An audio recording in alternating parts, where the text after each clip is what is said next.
નમસ્કાર વિદ્યાર્થી મિત્રો. હવે આજે આપણે નવું ચેપ્ટરની શરૂઆત કરીએ. 11મું ચેપ્ટર દ્રવ્યના ઉષ્મીય ગુણધર્મો. એટલે કે કોઈ પણ પ્રકારનું દ્રવ્ય હશે, પ્રવાહી હોય, વાયુ હોય કે ઉષ્મા સાથે કેવું વલણ ધરાવે છે એના વિશે આપણે આ ચેપ્ટરની અંદર જોવાનું છે. તો ઉષ્મા શબ્દનું નામ આવે એટલે આપણે તાપમાન વિશે પણ થોડું ઘણું જાણતા હોય છે. એટલે કે તાપમાન અને ઉષ્મા આ બંને એકબીજા સાથે જોડાયેલા છે. સામાન્ય રીતે આપણે કોઈ પણ પદાર્થ હોય, હવે વધારે ગરમ હશે તો આપણે એવું કહીએ કે એનું તાપમાન વધુ હશે, એટલે કે એની પાસે ઉષ્માનો જથ્થો વધુ હશે. ઓછું તાપમાન ધરાવતો હશે તો એની પાસે ઉષ્મા ઓછી હશે. એટલે કે તાપમાન અને ઉષ્મા એકબીજા સાથે જોડાયેલા છે. ધારો કે આપણે કોઈ પણ ઉદાહરણ લઈએ કે કોઈ ગરમ ચા છે, બરાબર, તો થોડા સમય પછી ધીમે ધીમે ઉષ્મા ઓછી કરશે, એટલે કે એનું તાપમાન ધીમે ધીમે ઘટાડશે. એટલે કે ઉષ્મા અને તાપમાન બંને એકબીજા સાથે જોડાયેલા છે, જે આપણે એના વિશે થોડો ઘણો માહિતી પણ આપણી પાસે છે. તો તાપમાન જે છે આપણે જુદા જુદા એકમોની અંદર માપી શકીએ. તો તાપમાન માપવા માટે આપણે થર્મોમીટરનો ઉપયોગ કરીએ. તો આપણે તાપમાન ભૌતિક રાશિ સમજવી હોય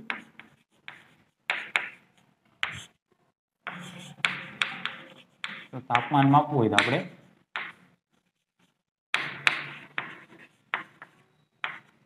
થર્મોમીટરનો ઉપયોગ કરીએ. થર્મોમીટરની અંદર કઈ રીતની રચના હોય તો કે એક નળી જેવો ભાગ હોય, આ રીતે બંને છેડેથી બંધ હોય. આની અંદર પ્રવાહી જેવું દ્રવ્ય ભરેલું હોય. હવે દ્રવ્ય પારો હોય અથવા તો આલ્કોહોલ પણ હોઈ શકે. હવે આ એક છેડો જે છે કે જે પદાર્થનું આપણે તાપમાન માપવું છે, ધારો કે કોઈ એક પ્રવાહી છે પાત્રની અંદર, એનું આપણે તાપમાન માપવું હોય તો આપણે આ રીતે આ છેડો એની અંદર ડુબાડીએ. હવે જે પ્રવાહી હશે, આનું જે તાપમાન હશે, જેટલી ઉષ્મા એની પાસે હશે, એ ઉષ્મા આની અંદર રહેલું પ્રવાહી એટલે કે પારો અથવા તો આલ્કોહોલ શોષણ કરશે એનું, અને એ કોઈ એક સપાટીએ જઈ અને અટકશે. અને થર્મોમીટર ઉપર અંકન કરેલું હશે, જુદા જુદા આંકડાઓ લખેલા હશે. તો જે રીતે ઉષ્માનો જથ્થો હશે એ પ્રમાણે એ પ્રવાહી એ આંકડા પાસે જઈ અને અટકશે. એટલે આપણે એવું કહીશું કે એ પ્રવાહીનું તાપમાન એટલું છે. એટલે તાપમાન એટલે શું છે કે કોઈ પણ પદાર્થ પાસે ઉષ્માનો જથ્થો જે છે એને માપવા માટે આપણે કોઈ એક આંકડો સાંકળી દઈએ છીએ કે આટલો ઉષ્માનો જથ્થો હોય તો આ આંકડો, એટલે કે એ આંકડાને આપણે કીધું છે તાપમાન. તો તાપમાનની જો વ્યાખ્યા આપણે આપવી હોય તો આપણે એવું કહી શકીએ કે થર્મોમીટર જે છે એ માપે છે તાપમાન. તો એ ઉષ્માનો જથ્થો જુદો જુદો હશે એની સાથે આપણે એક એક આંકડો સાંકળી દઈએ, એટલે કે એક એક વિધેય જેવું આ કામ કરે છે, બરાબર. તો તાપમાન એટલે કોઈ એક આંકડો સાંકળવાનો ઉષ્માના જથ્થા પ્રમાણે, એને આપણે એટલું તાપમાન કહીશું. તાપમાનને આપણે જુદા જુદા ઘણા બધા એકમોની અંદર માપી શકીએ, જેમ કે ફેરનહીટ, પછી સેલ્સિયસ, પછી કેલ્વિન. ફેરનહીટને આપણે આ રીતે દર્શાવશું, સેલ્સિયસને આવી રીતે, કેલ્વિનને કેપિટલ કે, આવી રીતે. તો તાપમાનના હજી બીજા પણ ઘણા બધા એકમો છે, પરંતુ આપણે આ 3 એકમોનો અભ્યાસ કરીએ. તો ફેરનહીટ અને સેલ્સિયસ બંને તાપમાન માટે આપણે જોઈએ તો ઉત્કલન બિંદુ અને ગલન બિંદુ અથવા તો ઠારણ બિંદુ જેને કહીએ પાણી માટે.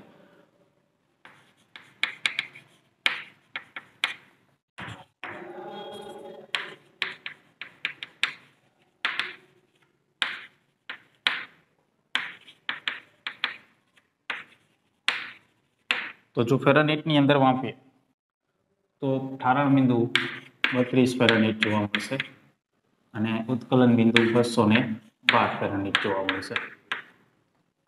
જો સેલ્સિયસની અંદર માપીએ તો 0 ડિગ્રી સેલ્સિયસ અને ઉત્કલન બિંદુ 100 ડિગ્રી સેલ્સિયસ જોવા મળશે. તો આ જે માપક્રમ છે આને આપણે આલેખની અંદર દોરીએ તો આવી રીતે દોરી શકાય ફેરનહીટ અને સેલ્સિયસ માટે. તો ધારો કે 32 અને 212 ફેરનહીટ દર્શાવીએ અને અહીંયા 0 સેલ્સિયસ 32 સાથે સંકળાયેલું. તો આ રીતે આના માટે 212 ફેરનહીટ હશે ત્યારે 100 ડિગ્રી સેલ્સિયસ કહેવાય. બરાબર, ઉત્કલન બિંદુ એક જ છે બંનેનું, એટલે કે આંકડાઓ જુદા જુદા જોવા મળે છે આપણને, પણ તાપમાન એટલું જ છે. તો આ રીતે આપણે ગ્રાફ દોરી શકીએ, આવી રીતે મળશે. બરાબર, 0 થી 100 સુધી તાપમાન વધે એમ 32 થી 212 સુધી ફેરનહીટ, આ રીતે ફેરનહીટ માપક્રમની અંદર તાપમાન જોવા મળશે.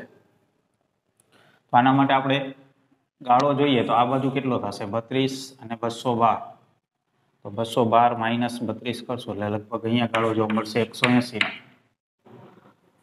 બરાબર, અને આ બાજુ કેટલો ગાળો જોવા મળશે આપણને, કે 0 થી 100 છે એટલે 100, એટલે કે ફેરનહીટ ઉપર 180 નો ફેરફાર જોવા મળશે, સેલ્સિયસની અંદર 100 નો ફેરફાર જોવા મળશે. તો જો આપણે સમીકરણ બનાવવું હોય ફેરનહીટ અને સેલ્સિયસ માટે તો આપણે આવું લખી શકીએ, ફેરનહીટની અંદર તાપમાન -32 કરીએ અને એમાં ફેરફાર છે 180. એવી જ રીતે સેલ્સિયસની અંદર -0 અને અહીંયા છે 100. સેલ્સિયસની અંદર 100 માં ફેરફાર રહે છે અને ફેરનહીટની અંદર 180 નો ફેરફાર રહે છે. તો આ રીતે આપણે સમીકરણ બનાવી શકીએ. તો ફેરનહીટના તાપમાનને આપણે કરતા બનાવીએ 180 આ બાજુ જશે, બરાબર, 32 આ બાજુ આવશે. તો શું લખાશે, Tf ઇઝ ઇક્વલ ટુ આ બાજુ આવશે એટલે 180/100 અને આ 32 આ બાજુ આવશે એટલે પ્લસ 32 આવું થશે.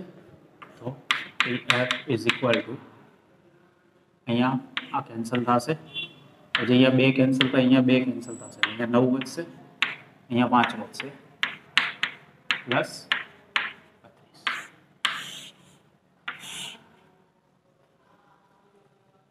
તો અહીંયા આપણે કોઈ પણ સેલ્સિયસનું તાપમાન મૂકશો એટલે ફેરનહીટમાં ફરી જશે.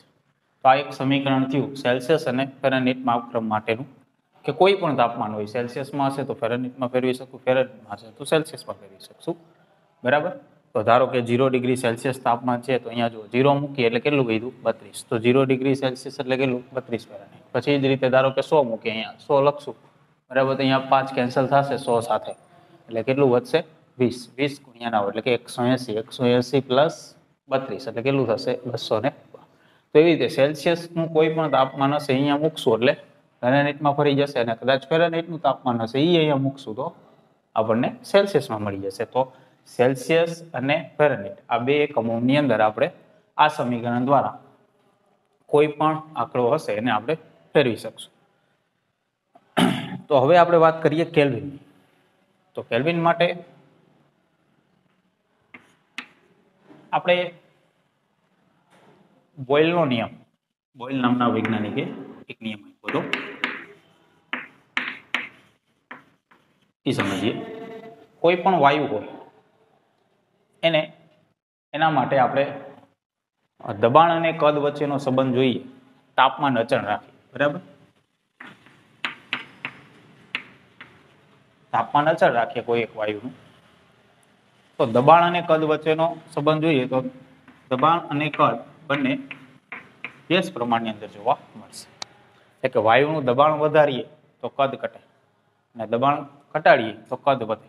આ રીતનો આપણને સંબંધ જોવા મળે. જો આપણે આનો ગ્રાફ દોરવો હોય તો આવી રીતે દોરી શકાય,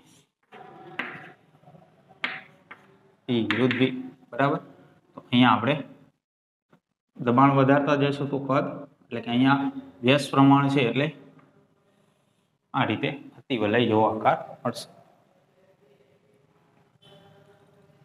તો બોયલ નામના વૈજ્ઞાનિકે આ રીતનો નિયમ વાયુ માટે આપ્યો હતો. તો આ સંબંધ એક આપણે, એટલે આના માટે આપણે આવું લખી શકીએ, PV ઇઝ ઇક્વલ ટુ અચળ. આવી જ રીતે બીજો એક વૈજ્ઞાનિક ચાર્લ્સ.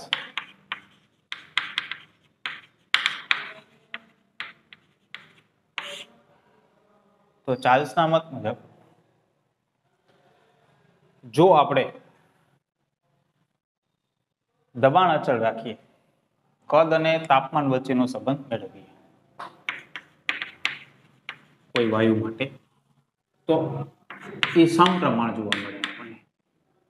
એટલે કે તાપમાન વધે તો કદ વધે વાયુનું, અને તાપમાન ઘટાડીએ તો વાયુનું કદ ઘટે. તો આનો ગ્રાફ સમપ્રમાણ છે એટલે આ રીતે સીધી રેખા જ મળશે. બરાબર, V અને T વચ્ચેનો સંબંધ. તો આના માટે આપણે આવું લખી શકીએ, V ના છેદમાં T ઇઝ ઇક્વલ ટુ અચળ. બરાબર, બંને રીતે લખી શકાય, ઉલટું લખી શકીએ, T ના છેદમાં V બરાબર અચળ. બરાબર, કેમ કે બંને સમપ્રમાણમાં છે.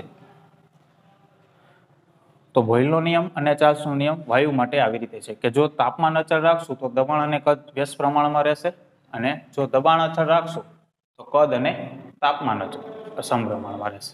એવી જ રીતે હજુ એક ગેલ્યુસેકનો નિયમ છે.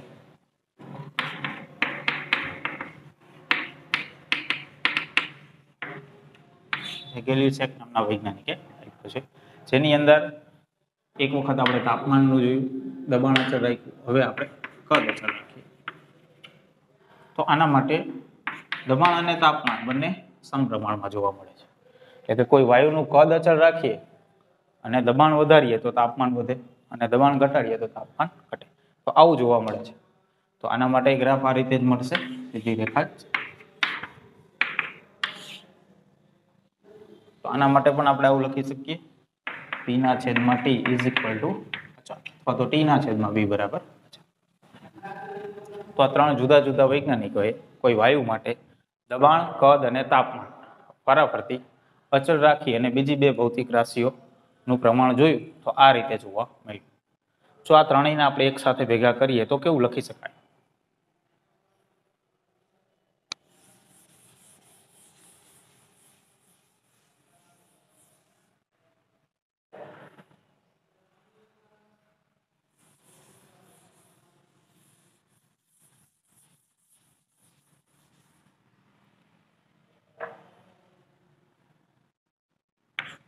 એકમાં છે PV બરાબર અચળ,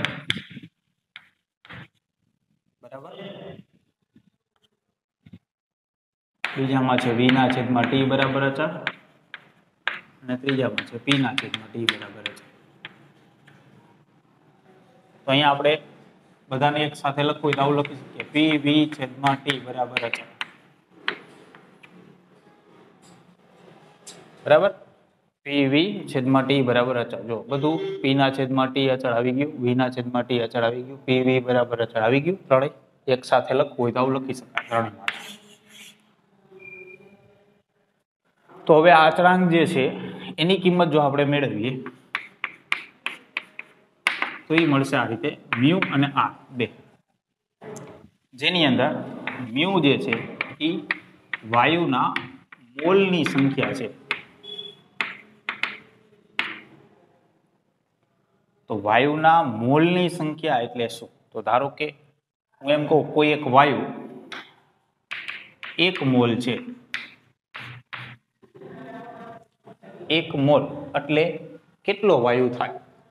તો કે 1 મોલ વાયુ એટલે એ વાયુની અંદર જે અણુઓ હોય એની સંખ્યા જો આપણે ગણીએ તો 6.023 ગુણ્યા 10⁻23, બરાબર, આશરે એટલી જોવા મળે, જેને આપણે એવોગ્રેડો અંક એવું કહીએ.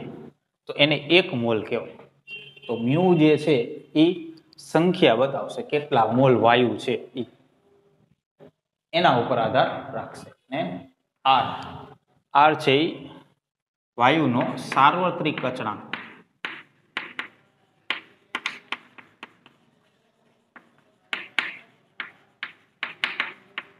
જેની કિંમત 8.31 SI એકમ. SI એકમ એટલે કેટલો થશે આપણે એના ઉપરથી કહી શકીએ, બરાબર. દબાણનો એકમ ન્યૂટન પ્રતિ મીટર સ્ક્વેર, કદનો એકમ મીટર કણ, ન્યૂટન ઇન્ટુ મીટર વધે એટલે કે જૂલ, અને તાપમાનનો એકમ SI એકમ છે કેલ્વિન, બરાબર. તો કેલ્વિન અને મ્યુ એટલે મોલ. તો આપણે શું લખી શકીએ? R મ્યુ આવશે છેદમાં જૂલ, કેલ્વિન, મોલ. એટલે આપણે આવું લખી શકીએ, SI એકમ એટલે joule, mall inverse, kelvin inverse. આ રીતે R નો એકમ થશે, બરાબર. તો વાયુનો સાર્વત્રિક અચળાંક જેનો એકમ શું બનશે joule mall inverse kelvin inverse કેવી રીતે તો કે દબાણનો એકમ ન્યૂટન પ્રતિ મીટર સ્ક્વેર પદનો એકમ મીટર ઘન આ કેન્સલ થઈ જશે આની સાથે એટલે કેટલું વધ્યું ન્યૂટન ઇન્ટુ મીટર એટલે એને આપણે શું કહીએ જૂલ તો આનો એકમ શું થયો જૂલ ટી એટલે તાપમાન તાપમાનનો એકમ શું થયો કેલ્વિન અને મ્યુ એટલે શું છે મોલ તો આ બંને ઉપર જશે એટલે રીતે લખાશે તો વાયુનો સાર્વત્રિક અચળાંક જેનો આંકડો થશે 8.31 અને એસઆઈ એકમ એટલે કે joule mall inverse kelvin inverse બરાબર તો પીવી છેદમાં ટી બરાબર મ્યુ આર આવું થશે તો આપણે આને આવી રીતે લખી શકીએ પીવી બરાબર મ્યુ આર ટી આને કહેવાય આદર્શ વાયુ સમીકરણ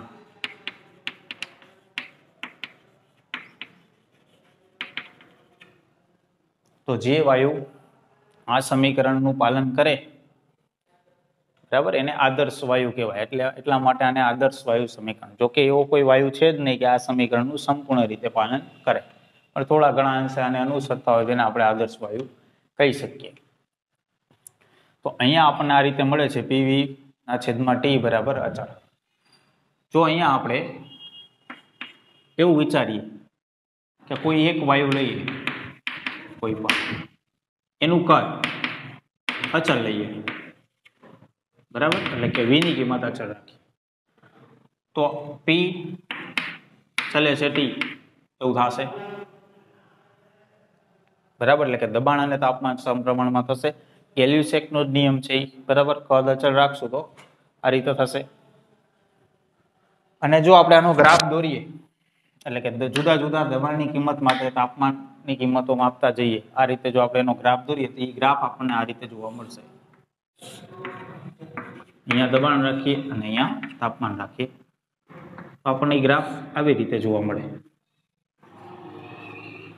અને તાપમાન સેલ્સિયસમાં લઈએ બરાબર 0 ડિગ્રી સેલ્સિયસ 100 ડિગ્રી સેલ્સિયસ એવી રીતે 150 ડિગ્રી સેલ્સિયસ આ રીતે આપણે લઈએ જુદા જુદા તાપમાન તો તાપમાન જેમ વધતું જશે એમ દબાણ વધતું જશે બરાબર તો સમપ્રમાણ છે એટલે આ રેખા પણ સીધી આવશે હવે જો આપણે હજી તાપમાન ઘટાડતા જઈએ એટલે કે માઇનસમાં તાપમાન લઈએ બરાબર ધારો કે -100 ડિગ્રી સેલ્સિયસ તો દબાણ ઘટશે પણ 0 નહીં થાય દબાણ ઘટશે પણ 0 નહીં થાય તો જો આપણે એવું વિચારીએ કે હજી તાપમાન ઘટાડતા જઈએ અને દબાણ 0 કરવાનો પ્રયત્ન કરીએ તો તાપમાન ઘટાડતા જઈશું દબાણ ઘટતું જશે પણ 0 નહીં થાય તો હવે પછી આપણે તાપમાન ઘટાડવાની પણ એક લિમિટ આવશે પછી આપણે પ્રાયોગિક રીતે બહુ ઓછું તાપમાન કરી શકશું નહીં તો આ રેખા જે છે એ સીધી જ છે આ રીતે બરાબર તેનો જે ઢાળ છે એ ઢાળને આપણે જાળવી રાખીએ અને આ રીતે આપણે એને લંબાવતા જઈએ આગળ તો આ આગળ જઈ અને કોઈ એક બિંદુએ અહીંયા ધારો કે અડે છે તો આ આંકડો આપણે જોઈએ તો એ આંકડો આપણને જોવા મળશે -273.15 ડિગ્રી સેલ્સિયસ આટલું તો આ તાપમાને દબાણ કેટલું થશે 0 તો આ તાપમાનને નિરપેક્ષ શૂન્ય તાપમાન કહી દીધું નિરપેક્ષ શૂન્ય તાપમાન એટલે કે 0 કેલ્વિન તાપમાન એટલે કે જે તાપમાને વાયુનું દબાણ 0 બન્યું એ તાપમાન આપણને સેલ્સિયસની અંદર જોવા મળ્યું -273.15 ડિગ્રી સેલ્સિયસ એ તાપમાનને આપણે નિરપેક્ષ શૂન્ય તાપમાન એટલે કે 0 કેલ્વિન તાપમાન કહી દીધું બરાબર એટલે કે અહીંયા કેલ્વિન માપક્રમનો પાયો નખાણો અહીંયાથી શરૂઆત થઈ કે કેલ્વિન એટલે કઈ રીતે એનું માપન કરવું આપણે તો કે -273.15 ડિગ્રી સેલ્સિયસ આ આંકડાને 0 કેલ્વિન કહી દીધું એટલે કે 0 કેલ્વિને વાયુનું દબાણ કેટલું હોય 0 હોય પછી આ એક વાયુ માટે પ્રયોગ કર્યો તો આવી જ રીતે જુદા જુદા બીજા વાયુ લીધા અને એનો પ્રયોગ કરવામાં આવ્યો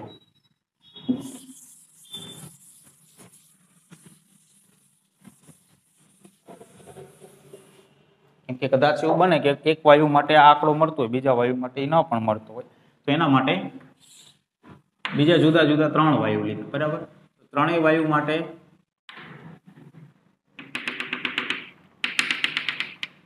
એક વાયુ માટે આ રીતે જોવા મળ્યું, બીજા વાયુ માટે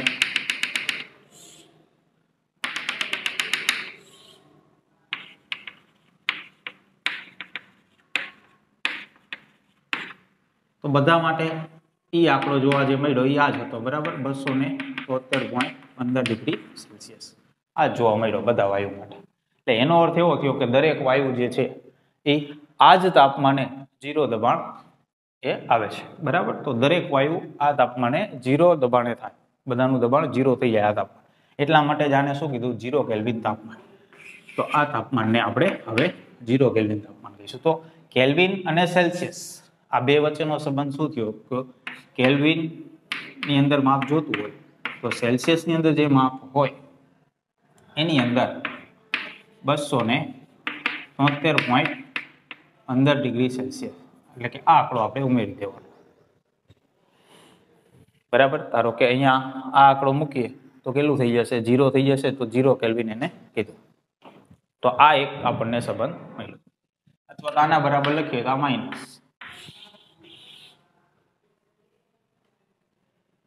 તો કેલ્વિન અને સેલ્સિયસ વચ્ચે આપણે આ સમીકરણ દ્વારા કોઈ પણ માપ હશે એને આપણે કેલ્વિનમાંથી સેલ્સિયસમાં અથવા તો સેલ્સિયસમાંથી કેલ્વિનમાં ફેરવી શકશું આ સમીકરણનો ઉપયોગ કરી. પછી આપણે ફેરનહીટ માટે જે સમીકરણ મેળવ્યું હતું એ શું હતું, Tf બરાબર 9/5 AC પ્લસ 32 બરાબર. તો આ બીજું સમીકરણ હતું કે જેને આપણે ફેરનહીટ અને સેલ્સિયસમાં ફેરવી શકીએ. તો હવે આપણે આ ત્રણેય એકમોમાં ગમે એની અંદર આપણે ફેરવવું હોય તો આ બે સમીકરણનો ઉપયોગ કરી અને ફેરવી શકશું. સેલ્સિયસમાં હશે તો ફેરનહીટમાં ફેરવી શકીએ, ફેરનહીટમાં હશે સેલ્સિયસમાં, સેલ્સિયસમાં હશે કેલ્વિનમાં, કેલ્વિનમાં હશે તો ફેરનહીટમાં ફરી જશે બરાબર, સેલ્સિયસમાં ફેરવી. તો આવી રીતે ત્રણેય એકમોની અંદર આપણે ફેરવી શકીએ જુદા જુદા માપને. તો આપણે અમુક આંકડાઓને ફેરવીએ.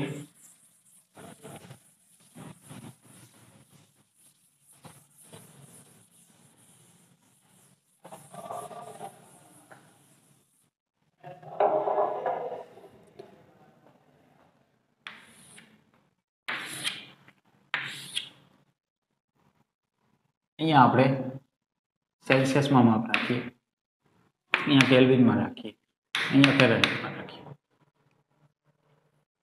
તો ધારો કે આપણે શરૂઆત કરીએ 0 ડિગ્રી સેલ્સિયસ તો કેટલા ફેરનહીટ કહેવાય, 32.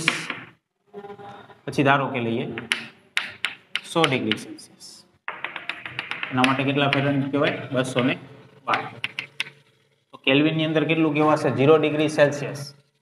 0 અહીંયા મૂકી દઈએ એટલે કેટલું થશે, 273.15 કેલ્વિન. એવી જ રીતે 100 ડિગ્રી સેલ્સિયસ મૂકીએ તો કેટલું થશે કેલ્વિન ની અંદર, 373.15 કેલ્વિન. એવી રીતે ધારો કે -273.15 ડિગ્રી સેલ્સિયસ આટલું લઈએ તો કેટલું થશે, 0 કેલ્વિન. ફેરનહીટ ની અંદર કેટલું થશે, તો આ માપ છે એ આપણે અહીંયા લેવું પડે બરાબર. અને એ ત્યાં મૂકી અને ગણતરી કરશો તો ફેરનહીટ ની અંદર માપ મળશે આપણને માઇનસમાં આવશે -459.69 ડિગ્રી ફેરનહીટ આટલું જોવા મળશે બરાબર. અહીંયા સેલ્સિયસની જગ્યાએ કેટલું લેવાનું, -273.15 ડિગ્રી સેલ્સિયસ. એટલે અહીંયા આપણે મૂકશું એ ગણતરી કરીએ એટલે આપણને આ આંકડો મળશે ફેરનહીટની અંદર. તો આવી રીતે હજી બીજા કોઈ પણ આંકડા લઈએ તો આપણે કોઈ પણ માપની અંદર ફેરવી શકીએ. હવે આપણે એવું વિચારીએ કે સેલ્સિયસની અંદર આંકડો ધારો કે આ છે બરાબર, ફેરનહીટમાં આંકડો આ છે, પણ તાપમાન તો એ જ કહેવાય, તાપમાન તો એ જ કહેવાશે. આંકડા અલગ અલગ છે બરાબર. જેમ કે આપણે એમ કહીએ કે 1 ગ્રામ જેટલું દળ છે, 1 ગ્રામ જેટલું દળ છે, તો કિલોગ્રામમાં માપીએ તો આંકડો બે ફરી જાય, -3 કિલોગ્રામ. તો આંકડો અલગ છે પણ દળ તો એ જ છે પદાર્થનું. એવી રીતે અહીંયા આંકડો અલગ છે બરાબર, જો આંકડા અલગ છે બધાના, પણ તાપમાન તો ઈ જ છે. ધારો કે એમ કહો 100 ડિગ્રી સેલ્સિયસ અથવા તો એમ કહો 373.15 કેલ્વિન અથવા તો એમ કહો 212 ફેરનહીટ, પણ તાપમાન ઈ જ થશે, આંકડા અલગ અલગ થયા. તો હવે આપણે એવું વિચારીએ કે આંકડો સેમ આવવો જોઈએ અને તાપમાન સેમ રહેવું જોઈએ. એવું ફેરનહીટ અને સેલ્સિયસ માટે આપણે વિચારવું હોય કે આંકડો એક જ સરખો મળે અને તાપમાન એક સરખું મળે, બરાબર. તો એ આંકડો કેવો જોવા મળશે આપણને? એટલે કે આપણે આ જ સમીકરણનો ઉપયોગ કરીએ. આપણે એમ કહીએ TF is equal to TC, બરાબર. તો શું થશે અહીંયા? Okay, TF is equal to 9/5. અહીંયા TF લખી દો પ્લસ 32, બંનેને સરખા લઈ લઈએ, બરાબર. તો 5 અહીંયા ગુણાશે, 5 અહીંયા આવશે, 5 TF બરાબર 9 TF પ્લસ અહીંયા 5 ગુણાશે એટલે કેટલું આવશે? 10 1 100 160, બરાબર. આ બાજુ આવશે એટલે -4 TF બરાબર 160. 4 આ છેદમાં જશે એટલે કેટલું આવશે? TF બરાબર -40.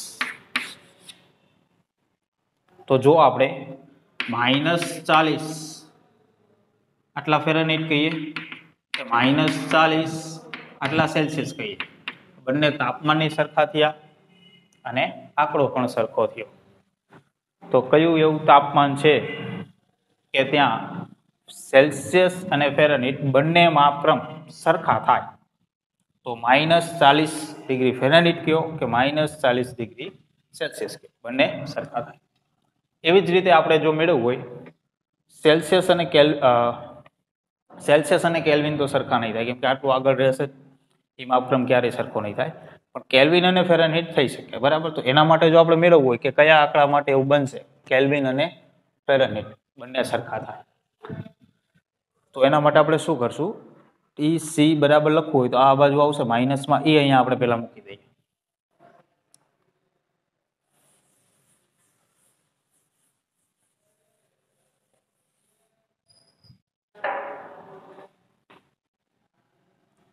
TF is equal to 9/5 TK minus 273.15 plus 32, બરાબર. હવે અહીંયા આપણે આ રીતે લઈ લઈએ TF is equal to TK, જે રીતે આપણે અહીંયા લીધું એવી જ રીતે અહીંયા લઈ લઈએ, બરાબર. હવે ગણતરી કરશો એટલે આપણને એક આંકડો મળશે. તો TF is equal to 9/5 TF minus 273.15 plus 32. તો અહીંયા ગુણાશે, અહીંયા આવશે 5 TF is equal to 9 TF minus 9 આની સાથે ગુણાશે, 5 અહીંયા આવશે એટલે કેટલું થશે? 160. આ બાજુ આવશે એટલે -4 ઇઝ ઇક્વલ ટુ આ બાજુ -9 × 273.15 પ્લસ 160. તો આ -4 છે આ છેદમાં જશે, આ ગણતરી કરી નાખવાની, બરાબર. કેલ્સીની અંદર તો જે આંકડો મળે એ આંકડા માટે TF કયો કે કેલ્વિન કયો, બંને કેવા આવશે? લગભગ 500 ની આસપાસ આવશે, બરાબર. તો એ આંકડો જે મળશે એ આંકડા માટે ફેરનહીટ કયો કે કેલ્વિન કયો, બંને સરખા જોવા મળશે.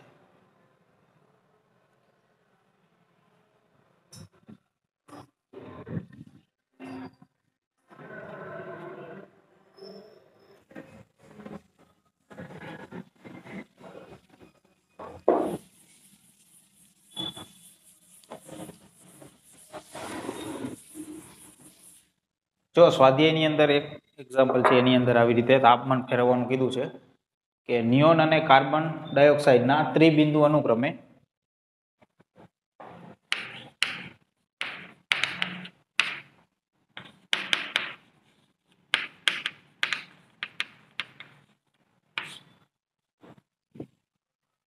(24.57 કેલ્વિન) કાર્બન માટે કીધું છે 216.55 કેલ્વિન, બરાબર. આ રીતે બે તાપમાન આપ્યા છે તો આ તાપમાનને આપણે સેલ્સિયસમાં અને ફેરનહીટમાં ફેરવવાના. તો કેલ્વિનની અંદર તાપમાન આપ્યું હોય અને સેલ્સિયસ અને ફેરનહીટમાં ફેરવવું હોય તો આ બે સમીકરણથી આપણે ફેરવી શકીએ. તો ધારો કે કેલ્વિનની અંદર આપેલું છે, સેલ્સિયસમાં ફેરવવું હોય તો આવી રીતે લખી શકાય કે -273.15. તો કેલ્વિનની અંદર ધારો કે નિયોન માટે પહેલા ફેરવીએ તો 24.57 -273.15. તો આ બાદબાકી કરીએ એટલે માઇનસમાં આવશે, બરાબર. એ આંકડો આવશે -248.58 ડિગ્રી સેલ્સિયસ, બરાબર. તો આ રીતે ફેરવી શકાય. એ જ રીતે કાર્બન ડાયોક્સાઇડ માટે ફેરવું તો એનું છે 216.55 કેલ્વિન -273.15. તો એ પણ માઇનસમાં આવશે, એ આવશે -56.6 સેલ્સિયસ. એવી જ રીતે કે ફેરનહીટમાં ફેરવવું હોય કેલ્વિનમાંથી તો આપણે આ રીતે સેલ્સિયસમાં તો ફેરવી નાખ્યા, બરાબર. હવે એ બરાબર 9/5. તો આ તાપમાન લઈ લઈએ હવે સેલ્સિયસનું -273.58 પ્લસ 32, બરાબર. આ ગણી નાખશો એટલે એનો આન્સર આવશે -415.44. એ જ રીતે કાર્બન ડાયોક્સાઇડ માટે ફેરવું હોય તો એનું સેલ્સિયસમાં આપણે આ તાપમાન મળ્યું એ લઈ લઈએ -6 ડિગ્રી સેલ્સિયસ પ્લસ 32. તો એ આવશે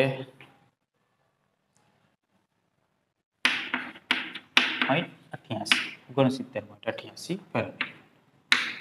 તો ફેરનહીટની અંદર આપણે આ રીતે ફેરવી શકીએ, બરાબર. તો એ સિમ્પલ જ છે. આ બે સમીકરણ યાદ રાખવાના, ગમે તે માપ આપ્યું હોય એને તમે સરળતાથી ફેરવી શકો.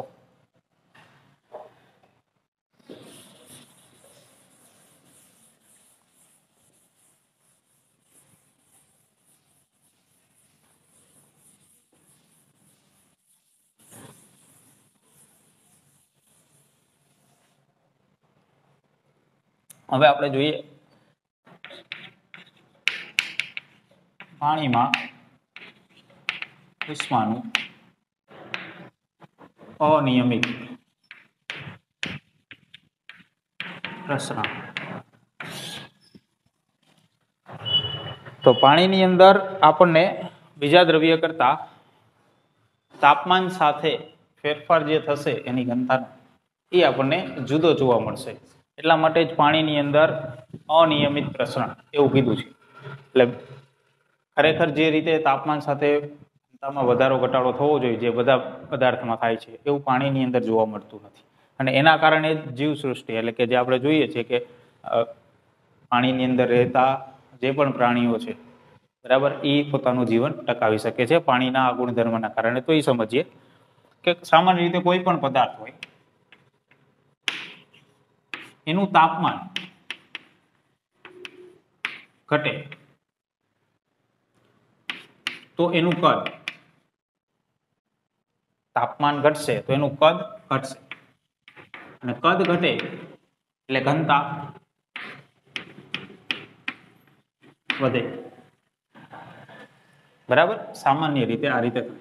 કેમ કે ઘનતા બરાબર શું થશે? દળના છેદમાં કદ. તો તાપમાન ઘટશે એટલે કદ ઘટશે અને કદ ઘટશે એટલે ઘનતા S પ્રમાણમાં છે, બરાબર. કદ ઘટશે એટલે ઘનતા વધશે. અથવા આનાથી ઉલટું કહી શકીએ આપણે કે તાપમાન વધે તો કદ વધે અને કદ વધે તો ઘનતા ઘટે. આવું દરેક પદાર્થની અંદર જોવા મળે. પણ જો આપણે પાણીની અંદર જોઈએ તો પાણીની અંદર પણ આ ગુણધર્મનું પાલન થાય જ છે, પણ અમુક જગ્યાએથી આ ગુણધર્મનું પાલન નથી થતું. એ જોઈએ આપણે હવે કે ધારો કે પાણીનું તાપમાન 100 ડિગ્રી સેલ્સિયસ છે, આપણે એવું લઈએ. હવે તાપમાન ઘટાડી અને હું 10 ડિગ્રી સેલ્સિયસ કરું છું તો તાપમાન ઘટશે તો શું થશે? અહીંયા જે કદ હશે અને પછી અહીંયા કદ માપશું, તાપમાન ઘટ્યું, તાપમાન ઘટે એટલે કદ ઘટે, એટલે કે અહીંયા કદ ઘટે, બરાબર આવું થશે અને ઘનતા વધે, આવું થશે. હવે ધારો કે 4 ડિગ્રી સેલ્સિયસ સુધી તાપમાન ઘટાડો, એટલે તાપમાન આપણે ઘટાડ્યું એટલે વળી પાછું કદ ઘટે અને ઘનતા વધે, એટલે પાણી છે એ ભારે બનતું જાય, ઘનતા વધે એટલે. પરંતુ અહીંયા પછી હવે ધારો કે 0 ડિગ્રી સેલ્સિયસ તાપમાન કરું એટલે કે તાપમાન ઘટાડ્યું તો ખરેખર શું થવું જોઈએ? કદ ઘટવું જોઈએ, પણ કદ ઘટતું નથી. અહીંયાથી ઉલટું થાય, કદ વધે. ખરેખર શું થવું જોઈએ? તાપમાન ઘટે તો કદ ઘટવું જોઈએ, પણ એવું નથી થતું. અહીંયા તાપમાન આપણે ઘટાડી છે તો કદ વધે છે અને કદ વધે તો ઘનતા ઘટે છે, આવું થાય છે. એટલે કે પાણી હલકું બને છે. એટલે કે આનો અર્થ એવો થયો કે પાણીની ઘનતા કયા તાપમાને સૌથી વધુ હોય, તો આપણે અહીંયા જોઈ છે અહીંયા સુધી ઘનતા વધે છે 4 ડિગ્રી સેલ્સિયસ સુધી, જેમ તાપમાન ઘટાડતા ગયા, બરાબર, તો અહીંયા સુધી ઘનતા વધે છે, પછી ઘનતા ઘટે છે, તો પાણીની ઘનતા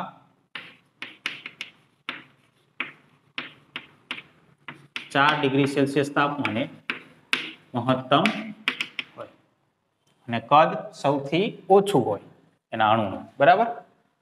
તો 4 ડિગ્રી સેલ્સિયસ તાપમાન એવું જોવા મળે. અને પાણી છે એ ઘન સ્વરૂપમાં ક્યારે ફેરવાશે? તો કે 0 ડિગ્રી સેલ્સિયસ પછી જ બરફ બનશે, બરાબર. તો 4 ડિગ્રી સેલ્સિયસ તાપમાને પાણી પ્રવાહી સ્વરૂપે જશે અને 0 ડિગ્રી સેલ્સિયસ તાપમાને ઘન સ્વરૂપમાં ફેરવાશે. એટલે શું થયું કે પ્રવાહી સ્વરૂપ જ છે છતાંય ઘન સ્વરૂપ કરતા વધારે ઘનતા ધરાવે છે, એવું અર્થ થયું.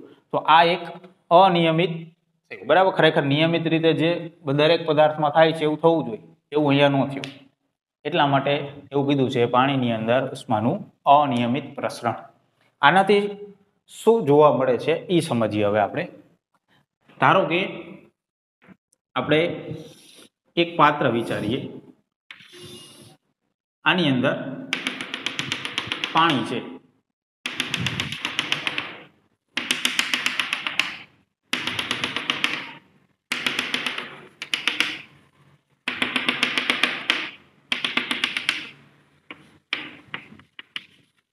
બરાબર. હવે આ પાણી જે છે એ ધારો કે કોઈ એક તાપમાન આપણે લઈ લઈએ તો 10 ડિગ્રી સેલ્સિયસ તાપમાને છે પાણી.